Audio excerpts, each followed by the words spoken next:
Kaya magandang umaga po sa ating lahat. Mag-start na po tayo sa ating worship service this morning. And ang ating opening hymn ay To God Be the Glory. Ano yung mga awitin?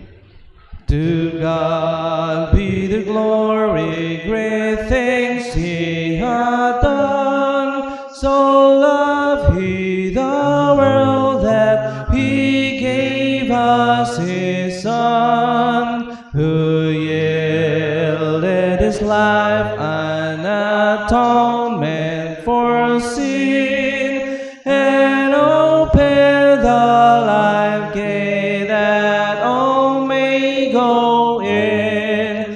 Praise the Lord, let the earth hear His voice.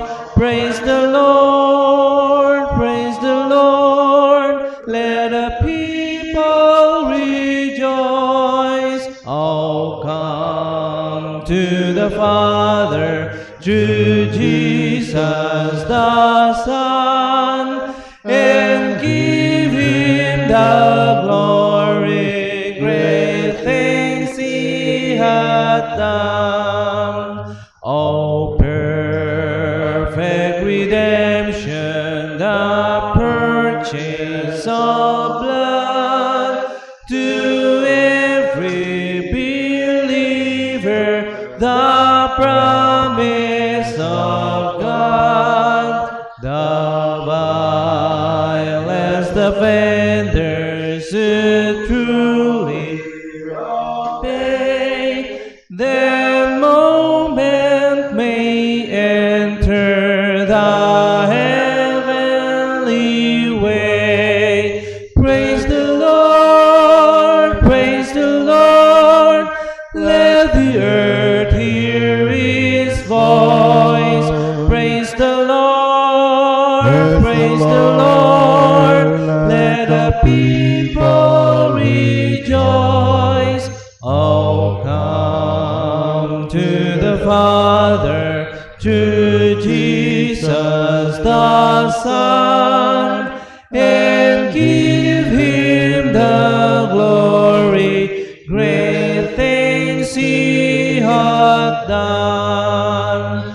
Great things He hath taught us, great things He hath done, and great our rejoicing through Jesus the Son.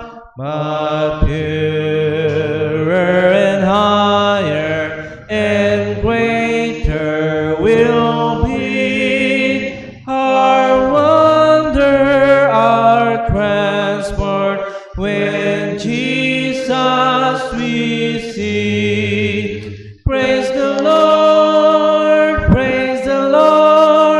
let the earth hear His voice.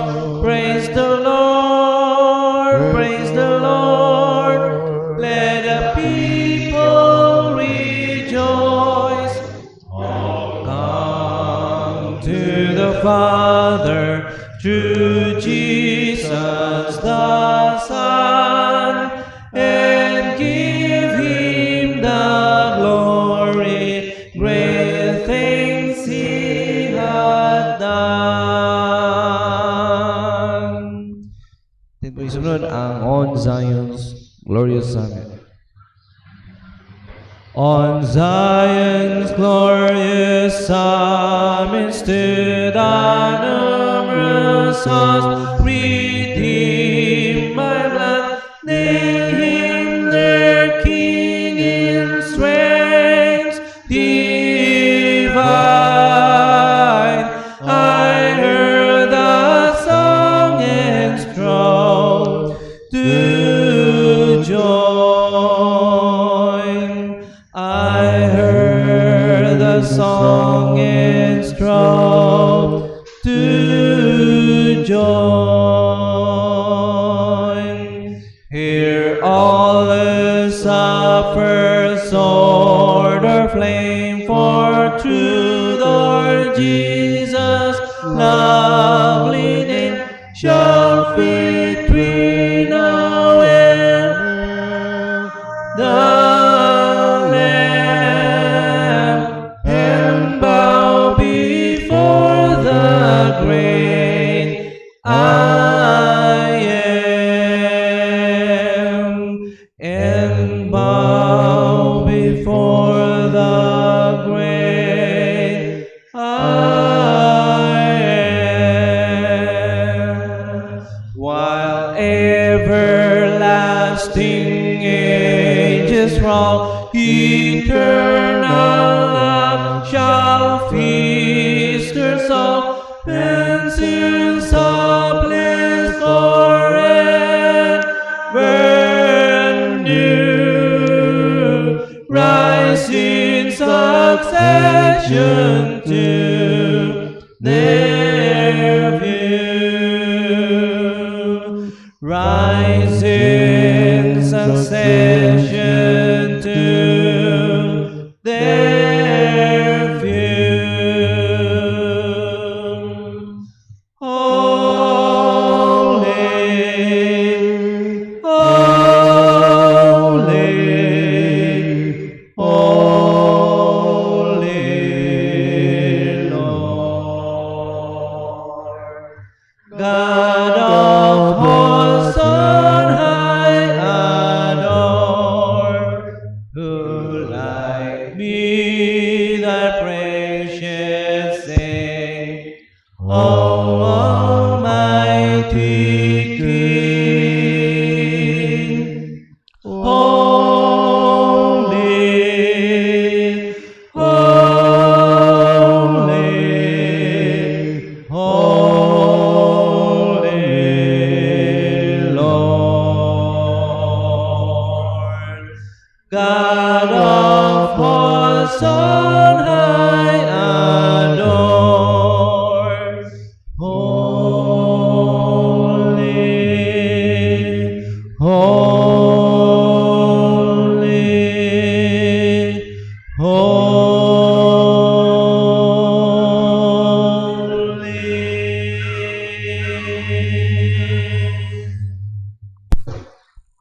Magsitayo po tayong lahat at awitin natin ang We're Marching to Zion. Pagkatapos ng awit na ito at hilingin si Brother Romel para sa ating opening prayer. Come with us, love the Lord, and let our joys be known. Join in a song with sweet accord. Join in a song with sweet accord, and thus surround the throne, and thus surround the throne. We're marching to Zion, beautiful, beautiful Zion. We're marching upward to Zion, the beautiful city of God. Let those refuse to say we'll never leave our God, but children of the heavenly King, but children of the heavenly King, may speak their joys abroad, may speak their joys abroad. We're marching to Zion, beautiful, beautiful Zion. We're marching upward to Zion, the beautiful city of God. The hill of Zion, hills of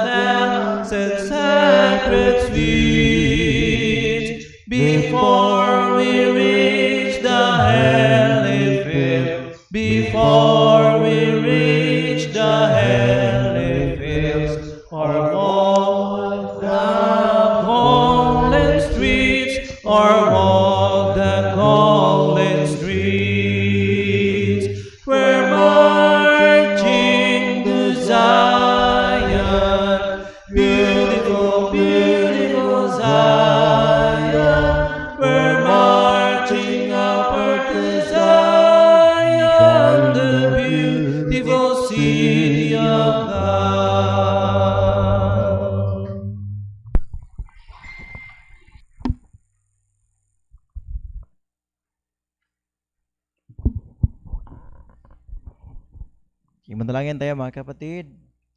Ama namin na nasa langit, sana po'y ikay nakikinig sa amin. Sana ang iyong pangalan sa umaging ito ay mapuri sa pamamagitan ng aming pag-awit at sa pamamagitan ng pag-aaral sa iyong mga salita. Na ito po sana ay magkaroon ng lugar sa aming puso't isipan. Sana po'y ikaw ay mapasa amin sa umagang ito. Ang iyong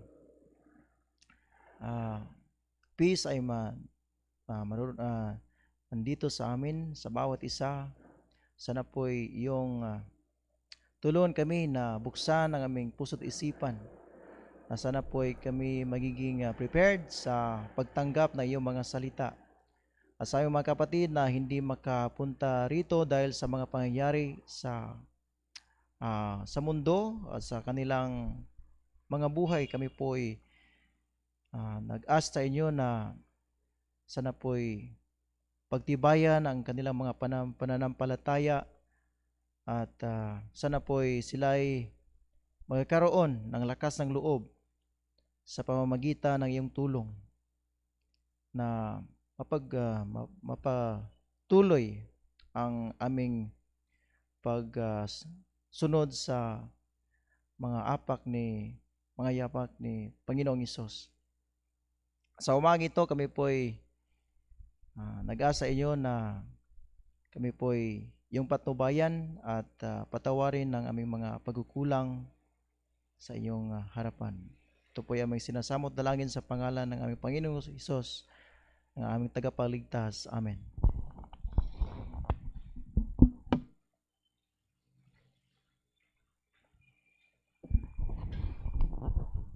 Bago po tayo dumako sa ating Bible study, ito natin ang "'Tis so sweet to trust in Jesus."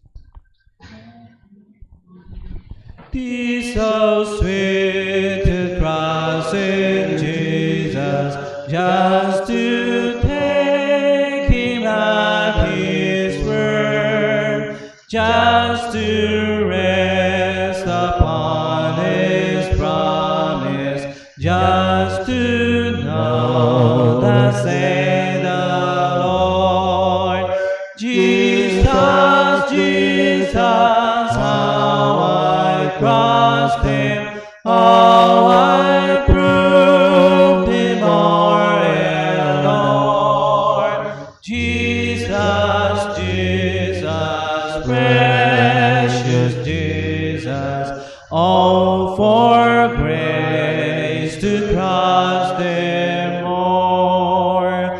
Oh, how sweet to trust in Jesus, just to trust His cleansing blood, just in simple faith to plunge me near the healing cleansing flood.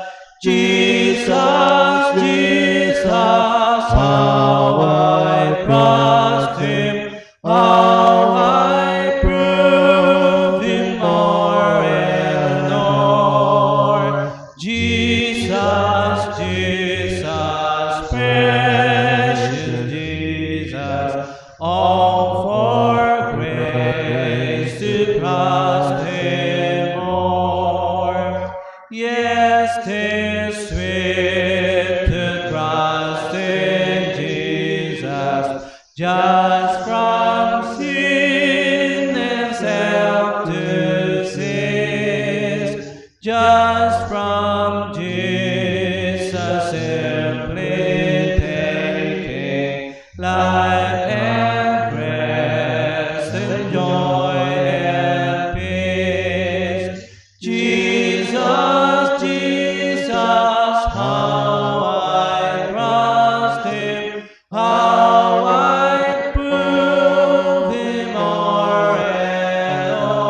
to cross them o'er.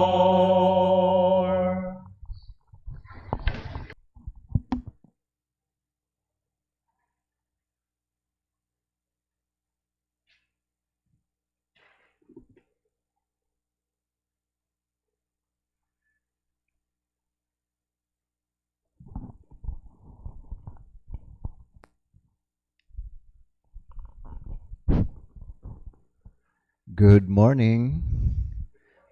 Magandang umaga mga kapatid at sa lahat na narito ngayon sa ating worship hall sa Sandayong Pagadian City. Good morning. Magandang umaga. Naimbag nga bigat sa mga kapatid nating mga Ilocano. Maayong buntag kaninyong tanan at sa araw pong ito ating ipagpapatuloy ang ating pag-aaral sa mga salita ng Diyos. Ang pinag-aaralan po natin last Sunday ay tungkol sa arming yourself for suffering with the same mind Christ have. Or ang paghahanda. Ating ihanda ang ating mga sarili sa suffering or yung mga pagsubok na ating kaharapin bilang mga Kristiyano na namumuhay sa mundong ito. I-forward ko lang po ang slide para diretso na po tayo sa karugtong ng ating leksyon sa araw pong ito. Short review lang po ito.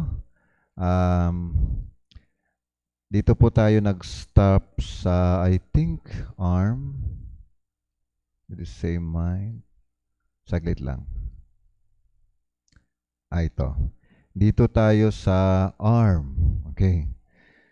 So, in chapter 4, verse 1, ang sabi po dito, arm yourselves also with the same mind. Kung babasahin po natin ito sa wikang Tagalog, tingnan po natin sa ating Biblia ngayon sa 1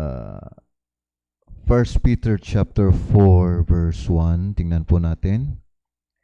Chapter 4, verse 1, ito po ang nakasaad. Kung paano ngang si Kristo ay nagbata sa laman, ay magsandata rin naman kayo ng gayong pag-iisip. Magsandata, ito yung word na hinahanap ko. Ang sabi sa 1 Peter chapter 4, verse 1, magsandata. Ayan, from the word weapon, sandata. Bilang mga Kristiyano, tayo po ay magsandata sa gayong pag-iisip na gaya ng pag-iisip ng ating Panginoong Hesukristo. Ayan. And then, ang ginamit po na term dito is a military term. Ayan, military term. We are engaged in a spiritual warfare. Spiritual warfare. Isang uri ng pakikibaka, pakikidigma na spiritual, a spiritual warfare. Kahalintulad rin po ito ng warfare na nakikita natin sa ating paligid, mga kapatid. Yung halimbawa natin, yung nangyari dito sa malapit lang sa amin, sa Marawi, no? Sa malapit sa Iligan City. Ayun, yun ang warfare na earthly warfare na sinasabi. Pero ang pinag-uusapan natin dito is spiritual warfare. Ngayon, kung tayo ay nakikidigma or nakikibaka, kailangan po natin ng sandata. We need a weapon. What kind of weapons? Yan ang tanong natin, mga kapatid. What kind of weapons are we going to use? Anong uri ng mga sandata ang ating gagamitin sa pakikibaka, pakikidigma? Mababasa po natin yan sa 2 Corinthians chapter 10, verse 3 to 5. Tingnan po natin sa wikang Tagalog kung ano ang nakasaad sa 2 Corinthians chapter 10, verse 3 to 5. Ito po ang sinasabi ng banal na Biblia, mga kapatid. Sapagkat bagaman kami ay nagsisilakad sa laman ay hindi kami nang nakikipagbakang ayon sa laman. Sapagkat ang mga sandata ng aming pakikilaban ay hindi ukol sa laman, kundi sa harapan ng Diyos ay may kapangyarihang gumiba ng mga kuta, na siyang gumigiba na mga maling haka at na mga bawat bagay na matayog na nagmamataas laban sa karunungan ng Diyos at bumibihag sa lahat ng pag-iisip sa pagtalima kay Kristo. Basbasa ng Diyos ang ating pagbabasa ng kanyang mga salita. At ating napakinggan mga kapatid kung anong uri ng sandata meron tayo bilang mga Kristiyano. Hindi ito yung ginagamit sa earthly warfare o pakikidigma sa mundo, kundi ang ginagamit natin mga kapatid ay ang mga sandata sa pakikidigma sa spiritual world, spiritual realm. Na ayon pa dito sa ating binasa ay sa verse 5 ang sabi dito, na siyang gumigiba ng mga maling haka o mga maling turo. Ang salita ng Diyos ang siyang gumigiba sa mga false doctrine na or false teaching na itinuturo sa mundo. Ayan. And then, next, ang sabi dito sa ating slide, equip yourselves with the same kind of thought and will as Christ. Ayan. Kung ano ang pag-iisip at kung ano ang kagustuhan o kalooban ng ating Panginoong Hesung Kristo ay sinasabi dito sa Romans chapter 13 verse 12 to 14 ay nararapat din na ating taglayin, equip yourself. Equip yourself. In fact, basahin natin mga kapatid sa Romans chapter 13 verse 12 to 14 at ito ang nakasaad mga kapatid. Ang gabi ay totoong malalim at ang araw ay malapit na. Iwaksi nga natin ang mga gawa ng kadiliman at ating isakbat ang mga sandata ng kaliwanagan, mga kapatid. Sandata ng kaliwanagan. Tayo mga Kristiyano at mga disipulo ng ating Panginoon ay nararapat na magsandata. At anong uri ng sandata mga kapatid? Sandata ng kaliwanagan. Philippians chapter 2 verse 5. Ating basahin mga kapatid. Philippians chapter 2 verse 5. Ito pong nakasaad. Mangagkaroon kayo sa inyo ng pag-iisip na ito, na ito'y na kay Kristo Jesus din naman. Kung ano daw ang pag-iisip, kung ano ang takbo ng isip ng ating Panginoon, kung ano ang kanyang kalooban, ay siya rin dapat ang ating pag-iisip, mga kapatid.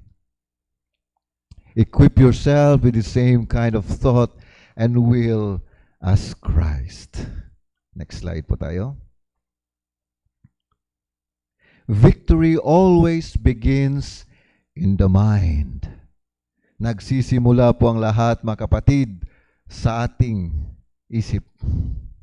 It all begins in the mind. Basahin po natin. Romans chapter 12, verse 1.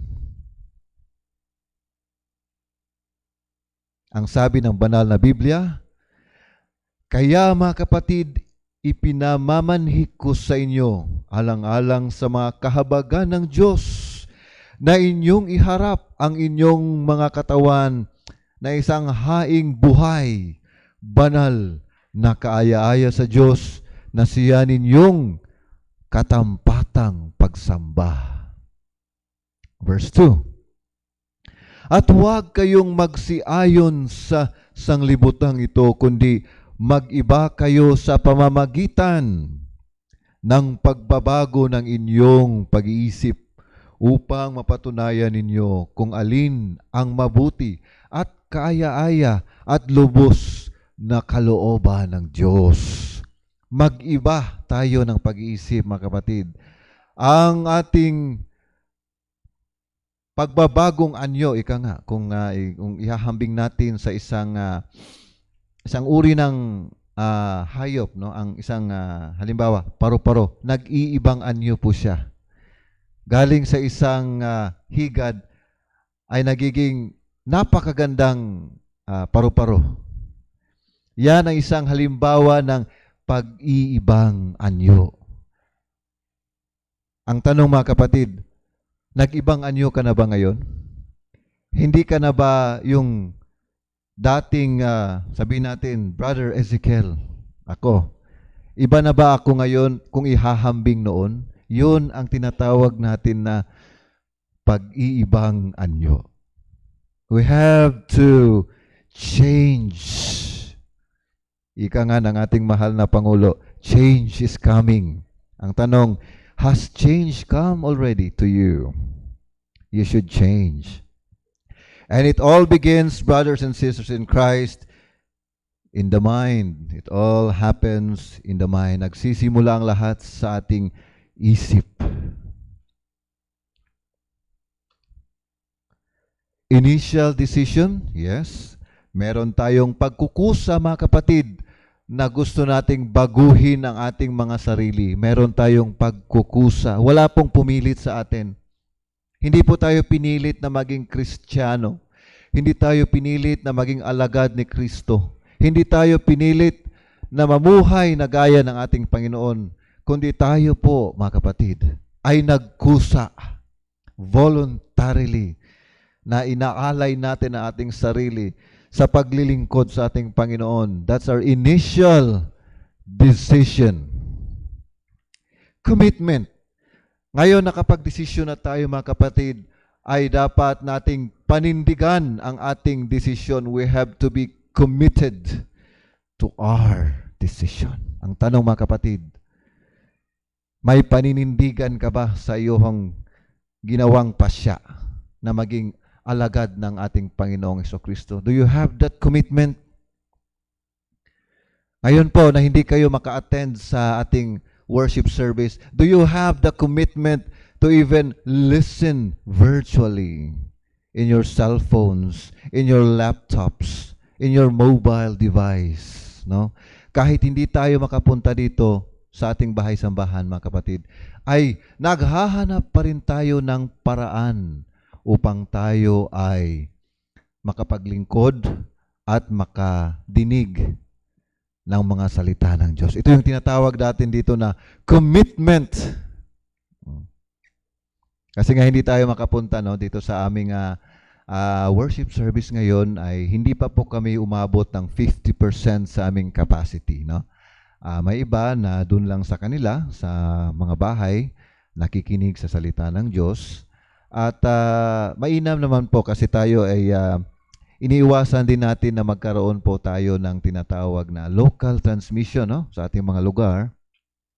At sinusunod pa rin namin ang mga health and safety protocols ng ating gobyerno. Nagsusuot ng mask, nagsusuot ng face shield. Ayan. So, yung iba ay doon lang sa bahay nila nakikinig sa ating online worship service. So, kaway-kaway sa lahat na nakikinig ngayon sa kanilang mga bahay, sa kanilang cellphone, sa kanilang laptop. Patuloy po, nagpapatuloy ang ating paglilingkod sa ating Panginoon sa gitna ng pandemic na ito na ating kinakaharap. No?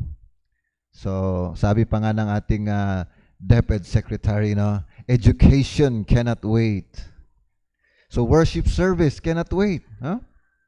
Our assembly cannot wait. Kasi nandito po ang modern technology gaya ng internet, ng cellphones, ng mobile device, patuloy ang ating pagsamba. Commitment. Yan ang sinasabi natin, commitment. Mura lang po ang load. no? 30 pesos na load, meron ka ng, halimbawa yung ginagamit ko, yung meron ka ng 300 MB good for 3 days. At may call and text unlimited sa TriNet. At unlimited text to all networks. 30 pesos lang, 10 pesos kada araw. See? So patuloy ang ating pagsamba sa ating Panginoon, patuloy ang ating paglilingkod at pakikinig sa kanyang mga salita kahit meron tayong pandemic. Commitment. Yan, mga kapatid. Commitment. Meron tayong commitment. And then, determination. Yan. Bawat isa sa atin ay nararapat na taglayin natin ang determination. Ano ba itong determination? Meron kang determinasyon. Ano ba yung Tagalog ng determination? Determinasyon. No? Anyway, mayroon kang tinatawag natin na firm decision. Para rin commitment, pero iba tong determination. Ang determination po, ito po yung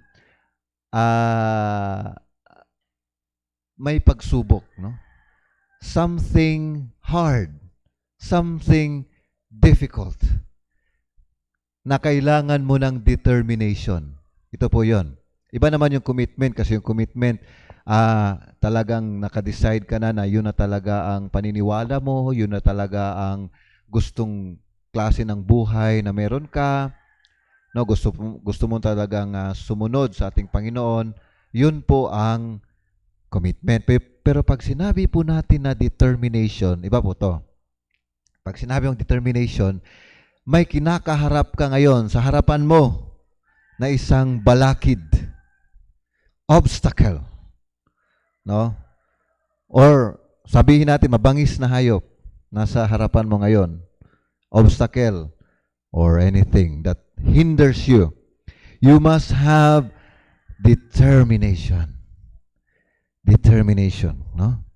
Na talagang kahit mayroong balakid sa aking daan, lalagpasan ko yan because I have determination. Yan, ibig sabihin yan. 2 Timothy. Nalimutan ko na, no? Anong Tagalog ng determination? Pakitulong po. Determinasyon, yun sabi ko, di ba? Ang ano daw ang Tagalog ng ng determination? Determinasyon. Di ba? Niloko lang. Hindi ko alam talaga yung Tagalog noon. Gaya nung tinatanong kami, ano ba ang Tagalog ng dragon? Madali lang. Tagalog ng dragon, dragon. Di ba? Porsigido. Yun po ang sabi according sa ating dictionary dito sa online, porsigido. Yun po ang determination. Pero parang Spanish din, no? Porsigi. Parang Spanish din siya. Anyway, ibig sabihin po ng determination, merong harang, merong balakid, may mabangis na hayop sa harapan mo. Pero dadaan ka pa rin. I am determined. Kahit may leon pa dyan, pupunta talaga ako sa worship hall, no? Pero ngayon po, kasi nga meron tayong tinatawag na pandemic, gaya ng itong COVID-19 natin, ay pinag-iingat po natin ang lahat. Kasi nga po, hindi ito biro, itong sakit na ito, no? Wag po nating put to test. Do not put to test our Lord. Kasi yung iba kasi, gusto nilang i-put to test ang Panginoon. Gaya ng halimbawa, talagang mapanganib yung lugar na yan kasi maraming mga cannibals dyan, kumakain ng tao. Talagang pumunta ka doon para mag-preach ng gospel. Alam mong, pagdating doon, gagawin kang hapunan. Pumunta ka pa rin. Yun ang tinatawag na, do not test the Lord. Huwag mo siyang Kasi alam mo nang mapanganib Bakit mo pa parang susubukan mo? Sige nga, tingnan natin kung talagang kakainin ako. Kasi alam ko naman na na poprotektahan ako ng Panginoon. Alam ko namang nangangain sila ng tao dyan. Pupunta pa rin ako. I want to test kung talagang, ang tawag dito, poprotektahan talaga ako ng Panginoon. Wag po. Wag nating gawin yon. Alam nating may COVID tapos talagang isusugal mo pa yung sarili mo. Hindi, no? Do not test the Lord. Okay. Dito tayo sa self-control. Ayan. Kailangan po natin ang self-control, persistence. Ito po yung pinakamahirap na gawin, mga kapatid, ang self-control. No? At may isang bahagi ng katawan ng tao, mga kapatid, na napakahirap kontrolin. Hulaan nyo kung ano. Check. Dila. Napakaliit ng dila kung ihahambing mo sa paa, sa kamay, sa ulo, yung parts ng body mo. Napakaliit ng dila. Pero napakahirap din po siyang kontrolin. Ewan ko na lang. Ang sabi nga ni Apostol Santiago, ang dila ay maihahambing mo sa yung rudder. Anong tawag doon sa Tagalog yung rudder? Yun bang sa barko? Timon or ano ba yon? Rudder. Sa hulihan po ng barko o bangka, meron po yung gumagano, no? Si kapatid Richard, alam niyang tawag nun kasi nangingisda siya. Pinapanood ko yung mga videos niya. Okay? Timon ba? Napakaliit po ng timon. Kung ihahambing mo sa katawan mismo ng barko o ng bangka. Pero kaya niyang ibahin ang direksyon. Kita nyo? Ganyan ka powerful ang dila ng tao. Kaya niyang i-direct ang iyong destinasyon, kung saan patungo ang iyong buhay, no?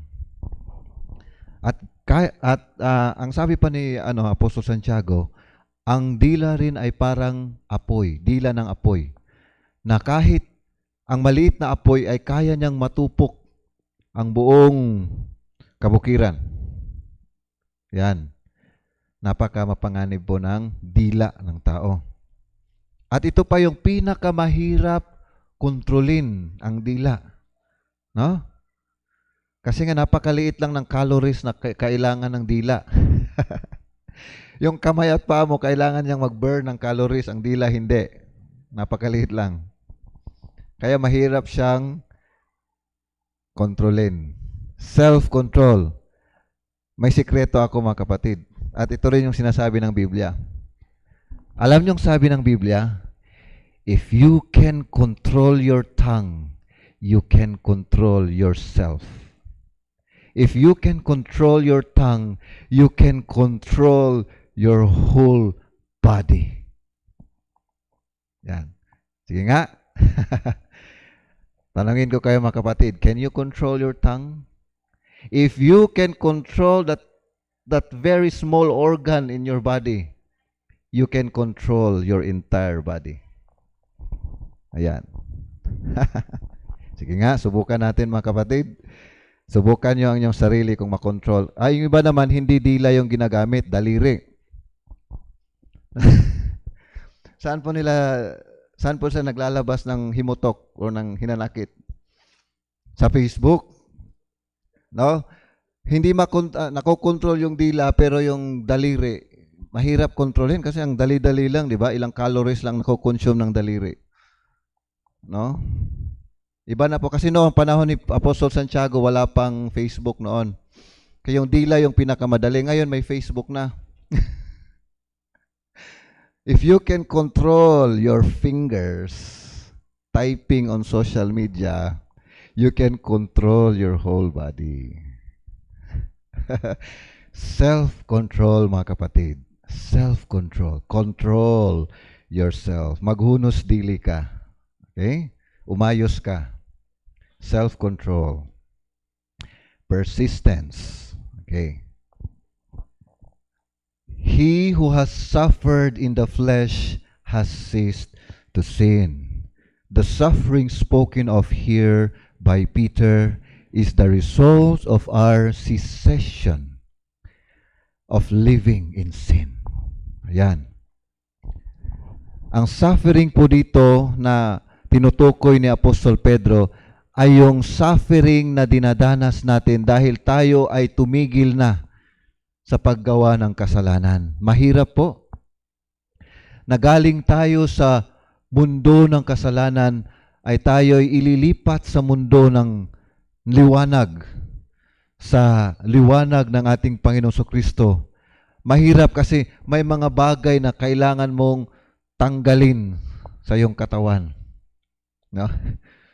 Kung hindi man na figuratively, physically. Natatandaan niyo mga kapatid yung sinabi ng ating Panginoon, kung ang iyong kanang mata ang magiging dahilan ng iyong pagkakatisod, no?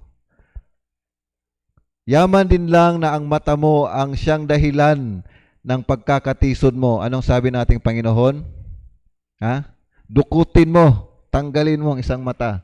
Pero may isa pang natira, no? Hindi po yun literal, no? Kasi kapag literal yun, dalawang mata ang tatanggalin kung literal yun. Figuratively speaking, kung ano ang mga bagay na kapag tinitingnan mo, minamasdan mo ay nakapag-iisip ka ng hindi maganda, wag mo nang tingnan. Wag mong tingnan. Takpan mo mata mo. O wag ka na lang tumingin talaga, no? Wag mo na talagang tingnan. Yun ang sinasabi natin Panginoon na dukutin mo yung mata. Hindi naman yung literal na dukutin mo kasi may isa pang natira, makakasala ka rin naman kasi may natira pang isa. Dalawa na lang. Figurative speaking po yun, mga kapatid. At kapag ang iyong kanang kamay ay siyang dahilan ng iyong pagkakatisod, ay putulin mo. Hindi naman to literal, no? Kasi may naiwan pang kaliwa eh. Figuratively speaking, kung ano yung mga gawain na siyang ikakatisod mo, wag mo nang gawin. Yon, wag mo nang gawin. Okay, kaya nga mahirap. Mahirap ang mamuhay bilang Kristiyano kasi may mga bagay na dapat mong tanggalin sa iyong katawan, putulin. Wag mo nang gawin yon. Masakit yon, di ba? Isipin mo, puputulin mo yung kamay mo, tatanggalin mo yung isang mata. Pero in a figurative way, masakit pa rin. Kasi nga, bad habits die hard, no? Mahirap tanggalin yung mga ganong klase ng pag-uugali or gawain. If our attitude towards sin is the same as Jesus, we will detest it, turn from it, and expose it. Yan. Dapat nating kamuhian ang kasalanan gaya ng ating Panginoong Kristo, kinamumuhian din niya ang kasalanan. No? We must detest it, turn from it, and expose it. Ito ang ginagawa natin ngayon. We are exposing it. No? We're exposing sin, so that sin will become exceedingly sinful. All who live godly will suffer persecution. 2 Timothy chapter 3 verse 10. Basahin natin sa ating mga Biblia, mga kapatid. Sa 2 Timothy chapter 3 verse 10. Ito po ang nakasaad. Ngunit sinusunod mo ang aking aral, ugali, akala, pananampalataya, pagpapahinuhod, pag-ibig, pagtitiis, mga pag-uusig, mga pagbabata, anumang mga bagay ang nangyari sa akin sa Antioquia, sa Iconia, sa Listra, anumang mga pag-uusig ang tiniis ko at sa lahat ay iniligtas ako ng Panginoon. Verse 12. Oo, at lahat na ibig mabuhay na may kabanalan kay Kristo Jesus ay mangagbabata ng pag-uusig. And he who live godly will suffer persecution. No? Isipin na lang po natin ang nangyari sa ating Panginoong Kristo.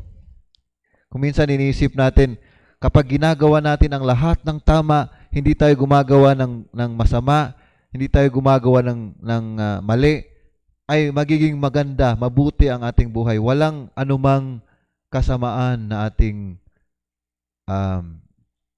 or masamang mangyayari sa atin. No? Tingnan po natin ang nangyari sa ating Panginoon Kristo. Kahit na siya ang Panginoon ng sanlibutan, the King of all kings, the Lord of all lords, the Creator of the world. Isipin nyo, ang Panginoon na siyang lumikha sa kamay ng tao, ay siya ring kamay na sumampal sa kanyang mukha nung siya ay pinaglaruan ng mga sundalong Romano. Isipin nyo yon, yung kamay na ginawa mo, yung kamay ng Romano sa isip natin, Panginoon, akong gumawa niyan. Pero yun mismo ang sumampal sa kanya. Masakit po yun. No? Kahit gaano kabait ang isang tao, mabuting tao siya, mabuting Panginoon, mabuting tao, ating Panginoon sa Kristo, nung siya ay namuhay bilang tao. Pero ginawan pa rin siya ng masama. No? Inalipusta, kinutya, no? Dinanas niya ang isang nakakapangilabot na uri ng kamatayan. Mabuting tao siya. Ba't nangyari yun sa kanya? Why do bad things happen to good people? Yun yung tanong ng iba. Ito ang sagot. Kapatid, ito ang sagot ng Biblia. 2 Timothy 3:12. Ang lahat ng ibig mabuhay na may kabanalan kay Kristo ay mangagbabata ng pag-uusig. No? Kaya ang sabi ni Apostol Pedro, ihanda mo ang iyong sarili. No? Manandata ka, magsipagsandata tayo. Arm yourselves with what? With the spiritual things that we have mentioned. Ito, no? Initial decision, commitment, determination, self-control. We must arm ourselves, brothers and sisters in Christ. No? We are facing a spiritual warfare. Yan. So mga kapatid, sa oras pang ito ay iniiwan ko sa inyo ang mga salita ng Diyos naway magsilbing ilaw at magsilbing gabay sa ating pamumuhay na Kristiyano ang mga salitang ito at bigyan tayo ng lakas at katatagan ng ating Panginoon Kristo sa sa ating araw-araw na pakikibaka sa mundong ito. God bless us all.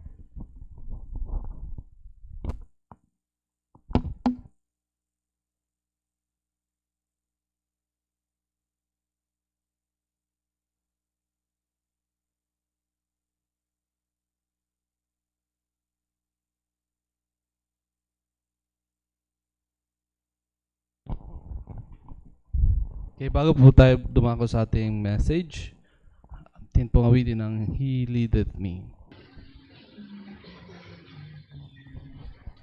He leadeth me, O blessed thought, hours with heavenly comfort crowned. Whate'er I do, where I be, still 'tis God's hand that leadeth me. He leadeth me by His Son, and He leadeth me. His faithful follower I will be, for by His hand He leadeth me. Sometimes misses of deepest gloom, sometimes where Eden's bowers bloom. By troubled sea, still taste God's hand that leadeth me. He leadeth me by His Son, and He leadeth me. His faithful follower I will be, for by His hand He leadeth me. Lord, I will clasp Thy hand in mine, nor ever murmur, nor repine. Content whatever lot I see. This my God that leadeth me. He leadeth me by His Son, and He leadeth me. His faithful follower I would be, for by His hand He leadeth me.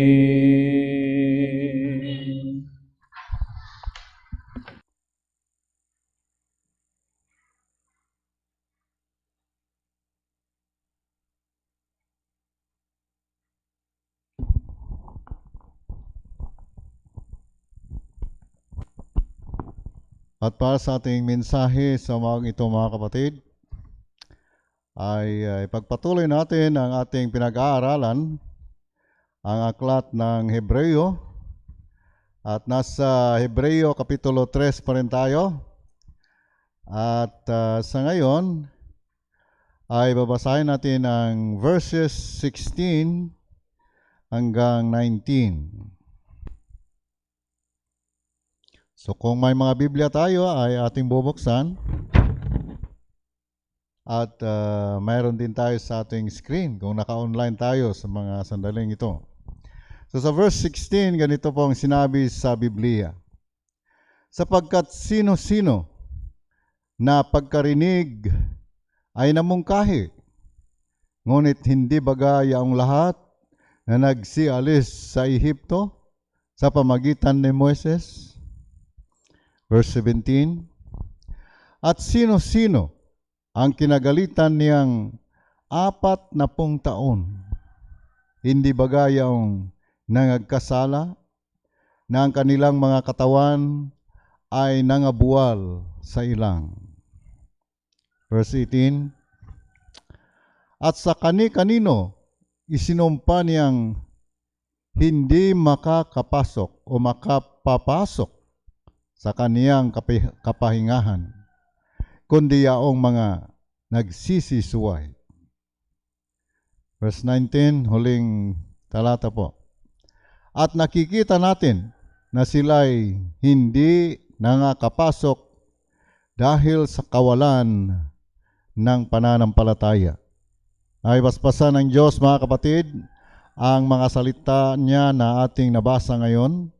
At sa huling bahagi ng Kapitulo 3 ay ito ang ating matutunghayan, at dito natin hahanguin, mga kapatid, ang mensahe sa ating buhay bilang mga Kristiyano o mga alagad ng ating Panginoong Hesukristo. Ito, mga kapatid, ay makikita natin ang isang sinulat ng isang kapatid natin noong araw na siyang magbibigay sa atin ng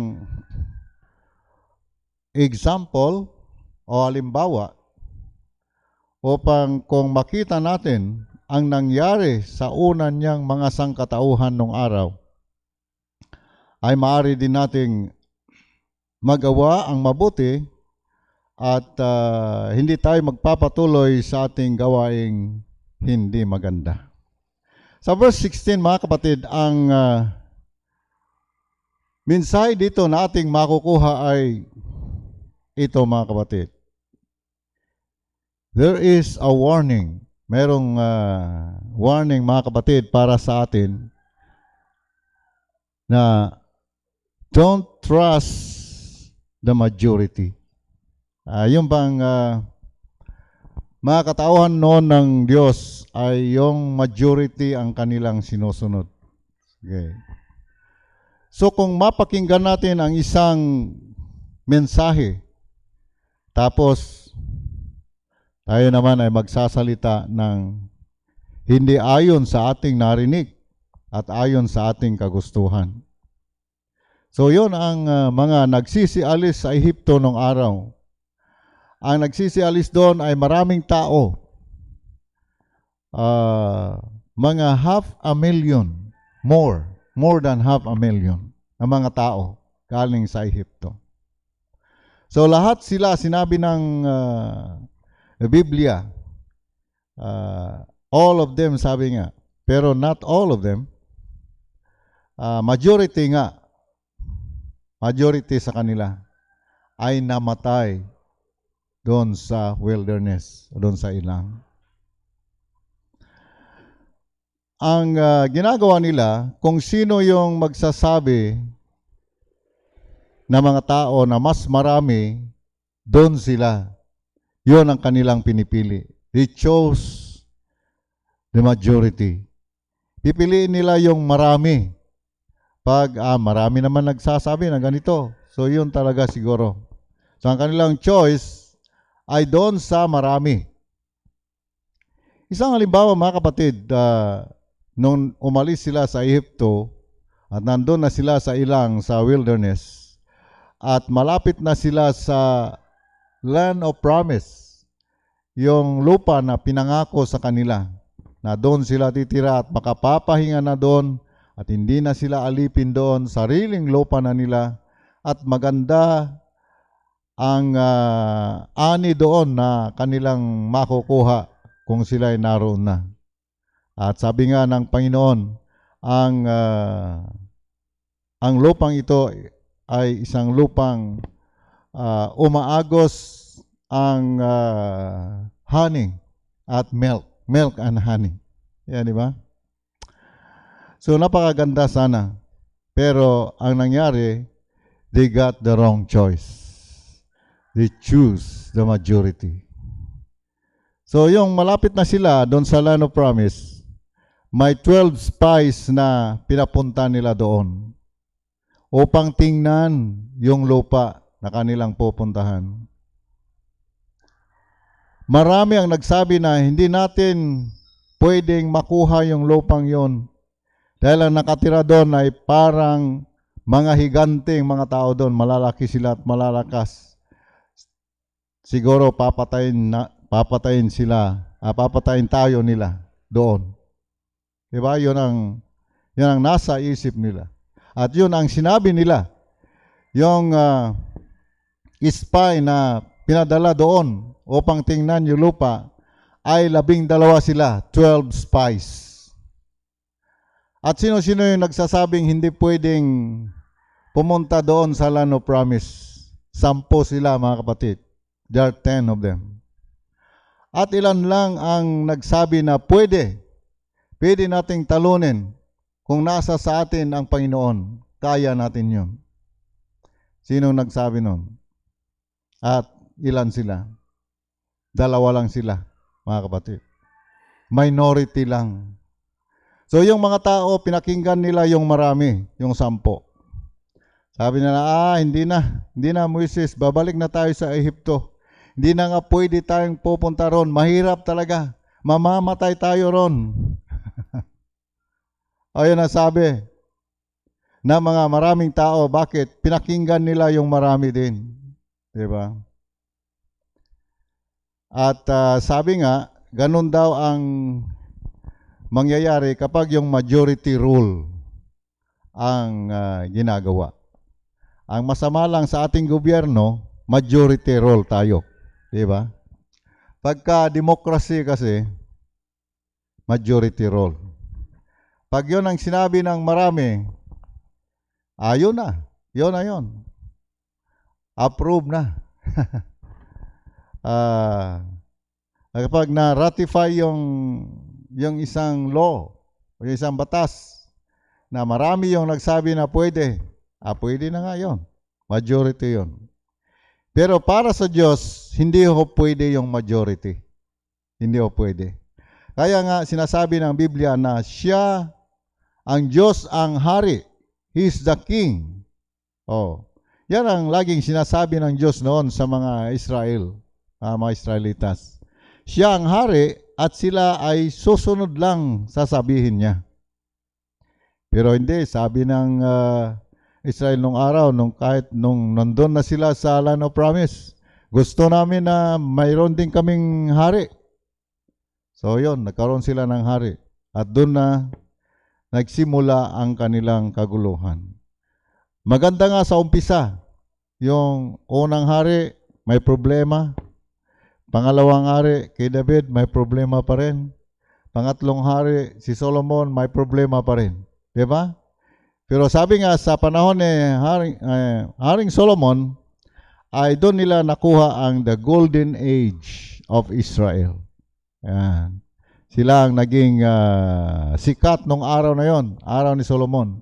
Pero nung naging sikat na sila, ay nahulog pa rin sila sa paggawa ng kasalanan. So yun mga kapatid. So ito ang warning dito para sa kanila, para sa atin ngayon. Sa ating buhay bilang Kristiyano, bakit sinulat itong aklat ng Hebreo para sa ating mga kapatiran noon na nasa Jerusalem? Sapagkat ang gusto nilang babalik na sila sa pagkahudyo.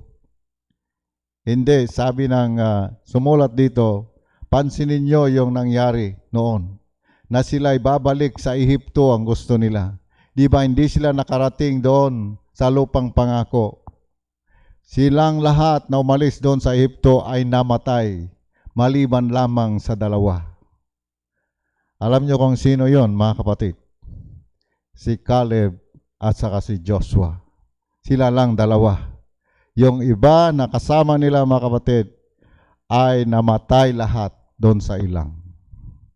So yun mga kapatid, kapag tayo ay magkakaroon din ng problema dito sa ating buhay, dito sa mundo. Ito ay kahawig ng ating paglalakbay patungo sa lupang pangako. Hindi lamang lupang pinangako ng Diyos ngayon, kundi kaya gusto niya na tayo ay makarating sa kanyang kinaroroonan doon sa langit. So saan yung ilang ngayon sa ating buhay? Ito na yung ating buhay Kristiyano. Samantalang habang tayo ay narito sa mundo, habang narito tayo sa mundo, tayo ay lumalakad o naglalakbay sa ilang.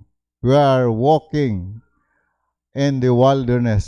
Diba? We're marching through in the wilderness. So mahirap talaga ang buhay. Kagaya ngayon, mayroon tayong mga takip. Diba? Mahirap sa disyerto, diba? Walang tubig. Yan, walang pagkain, walang mahihigaan, di ba? Mainit, yan, malikabok, dami pa mga kapatid.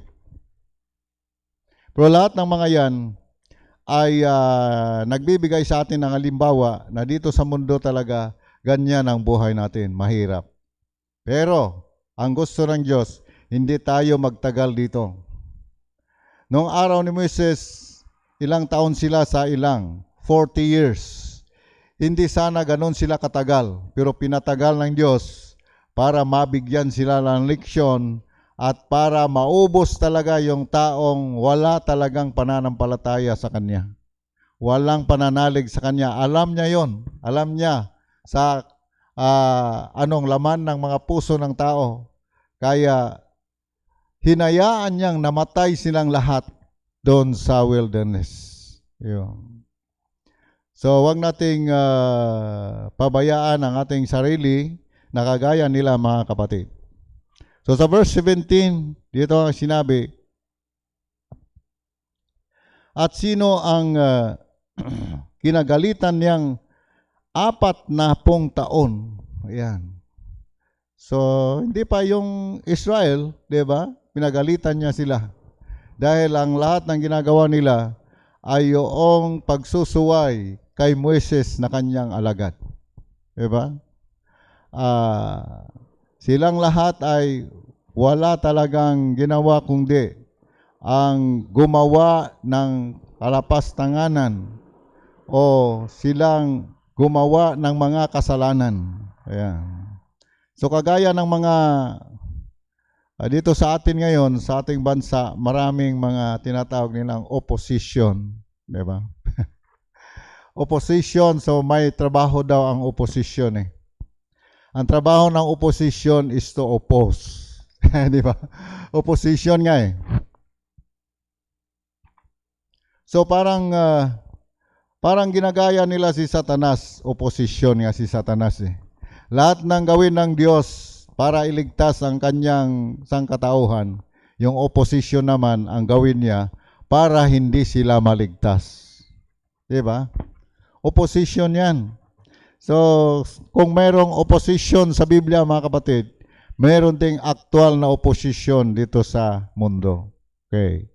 So, wag na nating pansinin yun kasi totoo yun.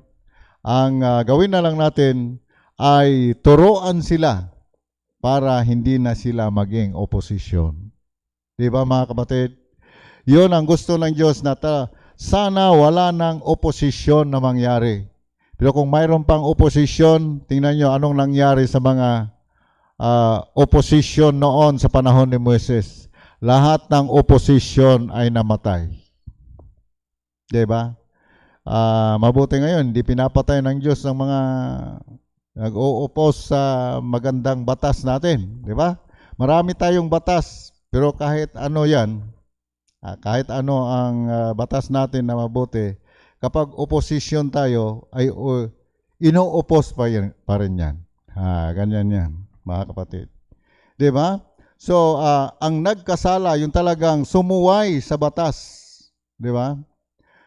Diba nung panahon na nagkaroon din ng ating bansa ng panahon na mayroon talagang nag-lead to oppose the government. Ayan. Tawag doon, civil disobedience. So, yun ang leader niya. May leader noon eh. Ang leader nagsasabi, civil disobedience ang gagawin natin. So yan mga kapatid, ang nangyari sa kanila doon sa ilang noon. So wag natin gawin yon sa ating Panginoon. Wag tayong maging oposisyon sa Kanya. Ang gawin natin kung ano yung pinakamabuting paraan para masunod natin ang Kanyang kagustuhan. So yan mga kapatid. Sa verse 18 naman mga kapatid, ay dito natin malalaman kung sino talaga sa kanila ang hindi nakakapasok sa Kanyang kapahingahan. Sinabi nga nito, kanino ang sinumpa niyang hindi makapasok sa Kanyang kapahingahan. So ang kapahingahan na sinasabi dito mga kapatid ay yung lupang pangako sa panahon ng mga Israelitas nung sila ay galing sa Ehipto at sila ay lumalakad patungo roon sa lupang pangako ay dumaan sila sa ilang at ang lahat ng isinumpa ng Diyos ay sino-sino yun? Kundi yaong mga nagsisisuway. Ayan. Huwag mong suwayin ang batas ng Diyos. Kung yun ang batas niya, gawin mo. Kung hindi mo kayang gawin, subukan mo. Baka makakaya mo rin yan. Diba? Yan sa military, sabi nga try and try until you die. Gano'n ba yun? Try and try until you succeed. Sabi naman ng iba. Diba? If you cannot do it, sabi nga ng mga military, try to do it. Diba? Just try to do it. Don't oppose anything that God has said. Just try to do it. If you fail, do it again. If you cannot do it, try to do it again. Again and again and again and again. Para makita mo kung ano yung improvement mo ah, sa pagsusunod sa kautusan ng Diyos. Di ba? Pag hindi tayo nakakasunod sa kautusan ng Diyos ng unang bahagi ng ating buhay, subukan natin ulit na sundin siya. Huwag kang susuway. Sabi, hindi maganda yung plano ng Diyos. Maganda pa yung plano ko. Diba? Kapag na-failure naman yung plano mo, ano kaya ang buhay na to? Pawang failure naman yung buhay ko. Ano ba to? Magpapatiwakal na lang ako. Hindi, mga kapatid. Sundin mo ang kagustuhan ng Diyos. Kahit yon ay paraan upang hanggang doon na lang tayo, okay lang yon. Basta, yon ay ang pagsusunod mo sa kanyang kagustuhan. Dahil parang ibinigay mo ang iyong sarili sa kanya. Di ba? Nung ibinigay mo yung sarili mo sa kanya, just the best that you can. Di ba? So, yun na yun. Huwag kang susuway. Bakit? Pag susuway tayo, hindi tayo makakarating doon sa pinangako ng Diyos. Ano naman ang pinangako ng Diyos sa atin? Hindi na yung lupang pangako doon sa Israel, kundi yung kinaroroonan talaga ng Diyos, yung langit na kanyang kinaroroonan. Doon tayo dapat makarating. Kapag tayo ay susuway ngayon, sa panahong ito, wala tayong magawa. Kundi hanggang doon lang sa pagsusuway na yon, at hindi tayo makakarating doon sa kanyang kinaroroonan. At yon ang pinakamaganda na marating ng tao. Kahit sino dito sa mundo ngayon. Dahil kapag darating ang ating Panginoong Jesucristo at ang mga ito ay hindi nila sinubukang gawin at hindi nila ginawa, kundi nagsisisuway sila sa kagustuhan ng Diyos at ng ating Panginoong Jesucristo, wala talagang magawa ang Diyos. So ganun ang gusto nila. So ito'y pinakita sa atin, mga kapatid, para sundin natin to at maniwala tayo at magtitiwala tayo sa mga salita ng Diyos upang tayo ay makarating doon sa kanyang kapahingahan. At ang kapahingahan na yon ay doon tayo manirahan sa kanyang tirahan sa langit magpakailanman. At sa last verse po, mga kapatid, at ganito ang sinabi, at nakikita natin na sila'y hindi nakakapasok dahil sa kawalan ng pananampalataya. So nakikita natin, ibig sabihin po, nangyari na po yun. Nangyari na po yun na hindi sila nakarating. Anong ibig sabihin yan at mensahe yan para sa atin? Nangyari sa kanila noon at maaaring mangyari din sa atin na hindi makakarating sa langit. Yan ang mensahe, mga kapatid. Kung yung mga taong nagsisisuway sa Diyos noong araw ay hindi nakarating doon sa lupang pangako, ang magsisisuway ngayon sa doktrina at aral ng ating Panginoong Jesucristo ay hindi rin makakarating doon sa langit sa kanyang kinaroroonan. So ganun yun, mga kapatid.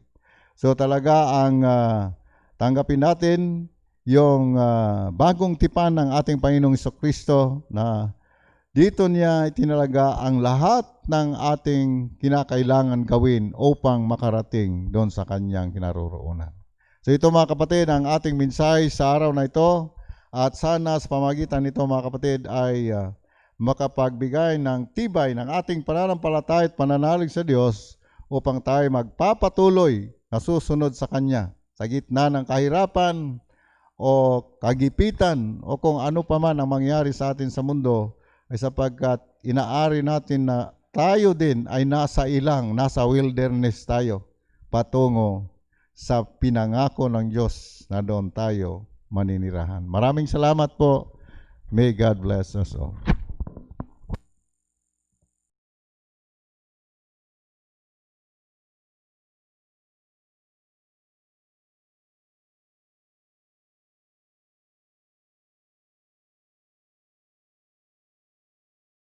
Ang ating communion hymn, Jesus, Keep Me Near the Cross. Pagkatapos po ng awit na ito, ating panghilingin si Brother Patitig para sa ating Lord's Supper.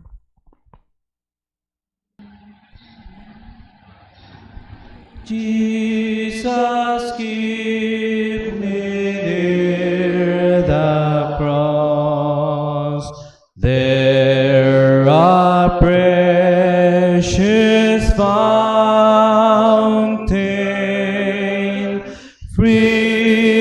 to all a healing stream flows from Calvary's mountain.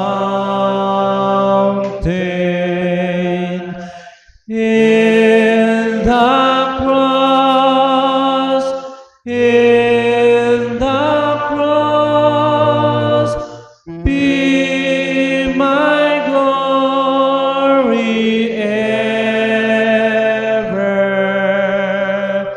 till my raptured soul shall find rest beyond the river.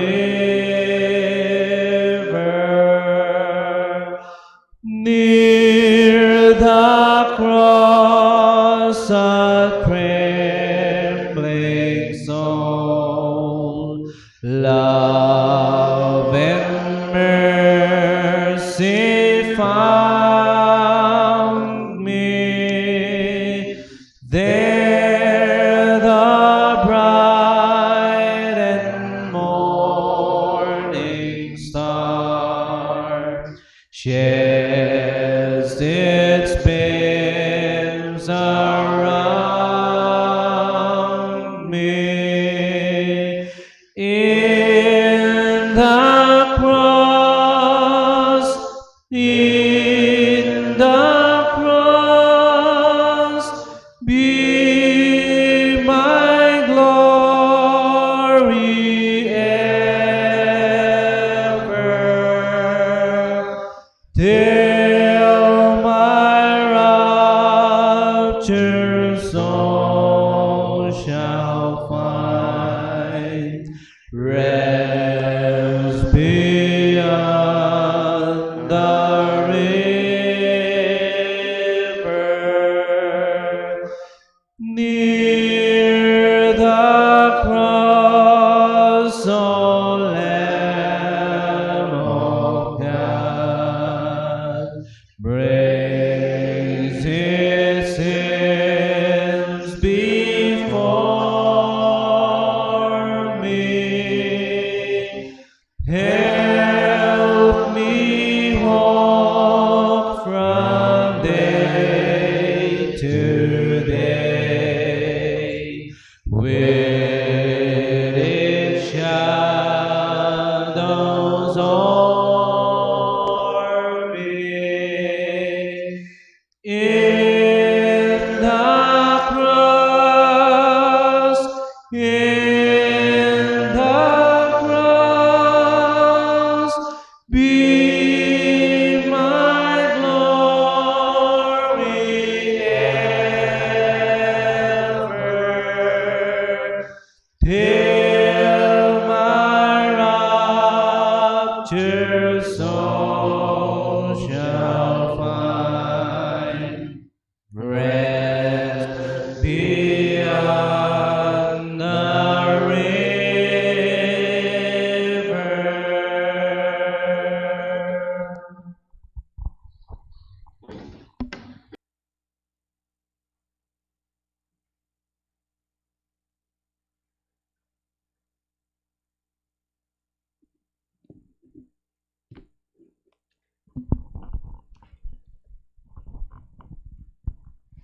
At ngayon mga kapatid, dadako na po tayo sa pag-aalala ng kamatayan ng ating Panginoon na siya nagbuhis ng kanyang buhay upang tayo ay mabigyan ng pag-asa sa buhay na walang hanggan. Sa sulat po ng ating kapatid na si Pablo, yun sa 1 Corinthians chapter 11, beginning verse 23 down to 24. Ito po ang sinasabi mga kapatid. Sapagkat tinanggap ko sa Panginoon, ibinigay ko naman sa inyo ng Panginoong Hesus ng gabing siya ay ipagkalulo ay dumampot ng tinapay. At nang siya ay nakapasalamat, sinabi, ito'y aking katawan na pinagputol-putol dahil sa inyo. Gawin ninyo ito sa pag-aalala sa akin. Tayo po'y manalangin mga kapatid. Ama naming banal Diyos na makapangyarihan sa lahat, lubos po ang aming pagpasalamat sa inyo sa iyong kabutihang loob, sa iyong pagmamahal sa sanlibutan na pinadala niyo ang inyong bugtong na anak na siyang nagbuhis ng kanyang buhay alang-alang sa amin. Kami po nanalangin, Ama, may basbasan niyo po ang tinapay na walang libadura na ito na siyang sumisimbolo sa kanyang katawan na siya napako sa krus ng Kalbaryo. May po'y dumadaing sa inyo, may patawarin niyo po ang aming pagkakasala. Ito po ang aming samat dalangin sa matamis na pangalan ng aming Panginoon na si Jesus. Amen.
At sa ating pagpapatuloy mga kapatid, ating basahin ang verses 25 down to 26 na sinasabi. At gayon din naman, hinawakan niya ang saro pagkatapos na makahapon na sinasabi. Ang sarong ito, siya nga bagong tipan sa aking dugo. Gawin ninyo ito sa tuwing kayo'y magsiinom sa pag-aalala sa akin. Sapagkat sa tuwing kanin ninyo ang tinapay na ito at inumin ninyo ang sarong ito, ay hinahayag ninyo ang kamatayan ng Panginoon hanggang sa dumating siya. Tayo po ay manalangin para sa katas ng ubas. Ama ng banal Diyos, makapangyarihan sa lahat, at nandito naman po kami sa aming portion ng aming pananambahan. Kami po ay dumadalangin sa inyo na ibasbasan niyo po ang katas ng ubas na ito na siyang sumisimbolo sa dugo naming Panginoon na siyang nabuhos sa bukid ng Kalbaryo alang-alang sa amin. Nasama po namin, Ama, naway basbasan niyo rin po ang magsitanggap nito. At ito po ang aming samat dalangin sa matamis na pangalan ng aming Panginoon na si Jesus. Amen.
At ngayon mga kapatid, dadako na po tayo sa ibang bahagi ng ating pananambahan, which is ang pagbibigayan. Sa pangalawang sulat ni Apostol Pablo dyan sa Korinto, sa chapter 9, verses 6 to 8, ito po ang sinasabi. Ito po ang sinasabi ko, ang nahasik ng bahagya na ay mag-aani naman ng bahagya na. Ang naghasik ng sagana ay mag-aani ng sagana. Magbigay ang bawat isa ayon sa pinasya ng kanyang puso, huwag mabigat sa loob o dahil sa kailangan, sapagkat iniibig ng Diyos ang nagbibigay na masaya. At maaaring gawin ng Diyos ang lahat ng biyaya ay magsisagana sa inyo, upang kayo na mayroong laging buong kaya sa lahat ay magsisagana sa bawat mabuting gawa. Ito po yung manalangin mga kapatid para sa pagbibigay. Ama ng banal Diyos, makapangyarihan sa lahat. Muli Ama, kami po ay nagpapasalamat sa mga biyayang pinagkaloob niyo sa bawat isa sa amin. Salamat po Ama sa mga panibagong buhay na binigay niyo sa bawat isa na nagamit na naman sa aming pananambahan sa inyo sa Espiritu at katotohanan. Kami po ay dumadalangin sa inyo Ama sa oras na ito. May bindisyonan niyo po, basbasan niyo po ang bawat isa ng mga kapatid, ng mga sources of income, mga pananim, mga kahayupan, mga trabaho at negosyo, na saan kumukuha kami ng aming hanap buhay sa pang-araw-araw. Naway kayo po'y manguna sa amin upang hindi kami magkulang at makatulong din kami sa mga nangangailangan. At patawad po Ama sa lahat ng mga pagkukulang at pagkakasala namin nagawa sa iyong banal na harapan. Ito aming pinagpapasalamat at dinadalangin sa matamis sa pangalan ng Panginoon na sa Jesus na aming tagapagligtas. Siya nawa.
Thank you for everyone.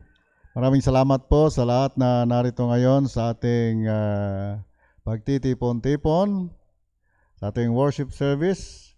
At sana tayong lahat ay nakapulot ng magandang mensahe para sa ating buhay. At meron tayong nasagap na mga pangalan sa ating monitor. Mayroon ba kayong lista dyan mga kapatid? Okay, narito. Isang secretary natin. Thank you po. So, narito mga lista mga kapatid. So, binabati natin ang lahat nating mga kapatid na nakikinig at na nakikipag-isa sa ating online Bible study and worship service. So, ito pong mga pangalan na sa akin mga kapatid ay si Mariano Bea. Siguro kombinasyon ng pangalan to, kapatid, ano? So, kumusta kayo dyan? Maraming salamat po at nakiugnay tayo, no? Sabi nga sa kanyang family name ay Bravo Kin. Yan. So, abbreviation siguro to ng dalawang family name. Ano po? So, maraming salamat po, mga kapatid, at nagkakaisa pa rin tayo. Then, si Sister Tita Iscoro po. Maraming salamat, Sister Tita. Lagi tayong kasama dito sa online worship service na to, sa ating Bible study. Sister Pilar Tibes Pasagi. Ayan. Sister Pilar, nako, kumusta? Ano kayo dyan? Asa naman ka, Sister? Wala ba ka dire sa atong actual worship service. So, bisan asa ta karon, no? Pag-iusa gyapon ta pinagi niini. Sino to? Sister Sai. Si Sai pala to. Is watching also. Sister Delia, okay, my very own, is watching also. Sister Crystal Blen is watching also from the home. Okay, Sister Annalyn Jigo. Ay, Sister Annalyn, kumusta kayo dyan? No? Kumusta mong tanan din ha? Naba mo sa inyong balay or asa ba mo karon? I hope God is giving you more blessings. All right? Brother Eduardo Haranelia. Brad, kumusta? Nagustuhan daw niya yung mensahe. Thank you so much, Brad, for encouraging you to continue until the end. Again, sana all, sabi nga nila. Okay? Okay. Sister, sino to? Gina ba to? Demokrito. Gina pala. Gina Demokrito. Malabo yung paningin natin, kapatid. Labo yata itong face shield ko. So, pasensya na kayo mga kapatid. Medyo may kalumaan na kasi. Okay. Brother Eugene Sabado. Okay. Maraming salamat, Brother Eugene. At sana the whole family is watching us and joining us this online Bible study and worship service with you. Okay. Thank you so much. And Sister Gina Salagoste. Sister Gina, thank you again for having with us today. And then another igsoon o kapatid natin, Mick Itobas. Sige. Maraming salamat kapatid at nakiugnay tayo at nakakaisa ngayon. Sister Lidisma Kadaba Jr. Brother siguro to, brother and sister. Sige. Kumusta kayong lahat, mga kapatid? And another one, Juni Salagoste. Maraming salamat kapatid at nagkakaisa tayo ngayon. Another one, Manuel Garlet. Kapatid Manuel, maraming salamat po. At nagkakaisa tayo. At kapatid Pungo Aileen. Maraming salamat. At narito pa, Brother Charlie Abinan. Brother Charlie, kumusta na kayo dyan? Kumusta na si Sister Teresita? Sana'y magaling na siya, kapatid, no? May siyang karamdaman sa kanyang katawan. Sana'y kakaroon na siya ng kagalingan. Okay? Brother Ronnie Intesi. Igsoon. Bisaya ito. Kumusta, Igsoon? Amang karon? Nakasa Davao? Salamat kayo nga naghiusa gihapon ta sa atong panagkatigom karon. Hinaagi niining atong podcast technology. Sister Veronica de los Santos of Tikwas. Daghan kayong salamat, Sister Veronica, no? Og sa tanan na mga kaigsunan din ha sa Tikwas. Musta na mo tanan? Dugay na tang nagkita gyud. Talagsa na ta magkita, no? Kung doon na okasyon. Okay. Pero na din ang usa ninyo kaigsoon. Awan sa iyang minahal. Okay. Salamat kayo. Nasab si Sister Ging Aldin Tagata. Okay. Maraming salamat po for having with us today. Brother Sunny Boy Doki, thank you so much.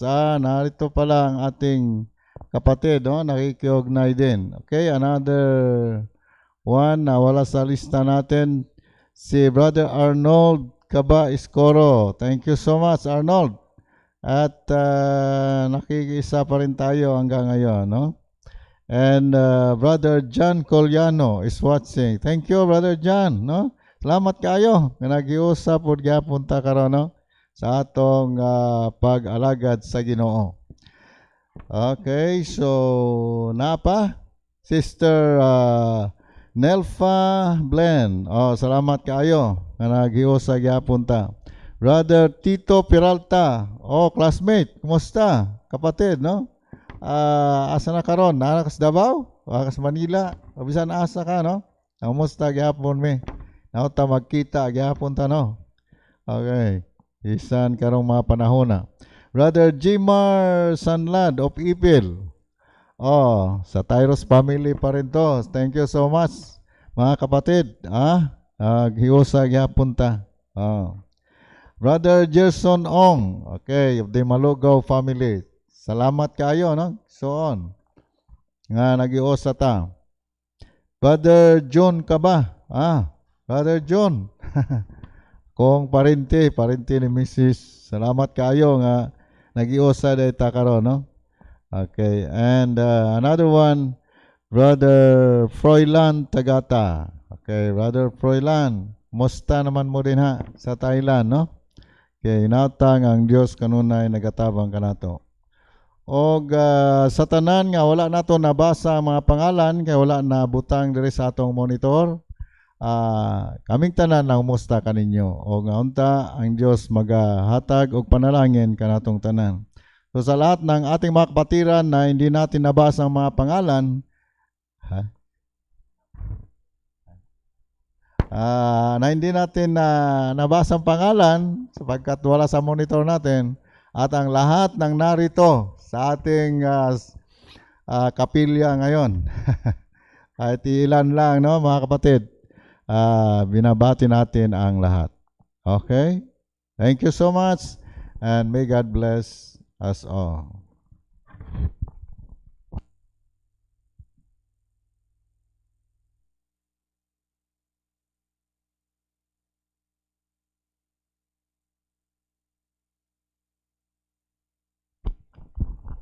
Dumako na po tayo sa ating closing hymn. Awitin natin ang All the Way My Savior Leads Me.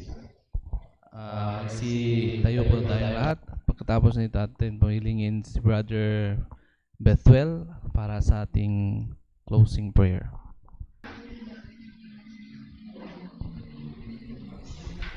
All the way my Savior leads me, what have I to ask beside?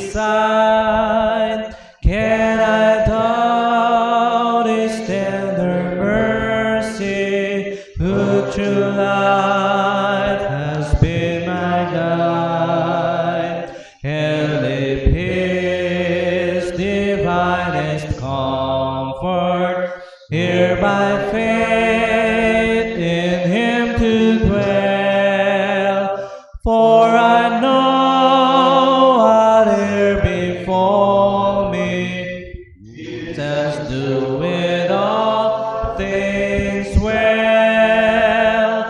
for I know whate'er befall me, Jesus doeth all things well.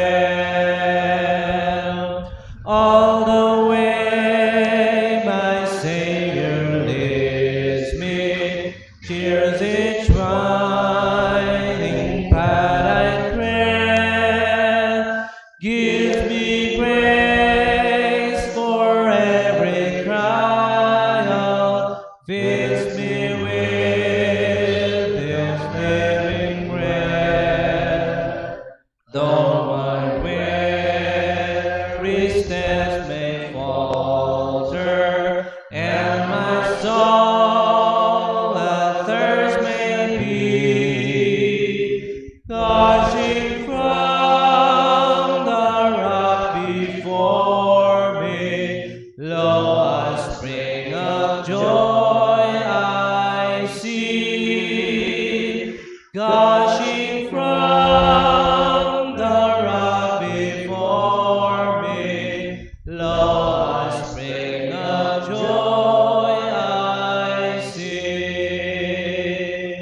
All the way my Savior leads me, all the fullness of His love, perfect rest to me is promised in my Father's house above, where my spirit clouded more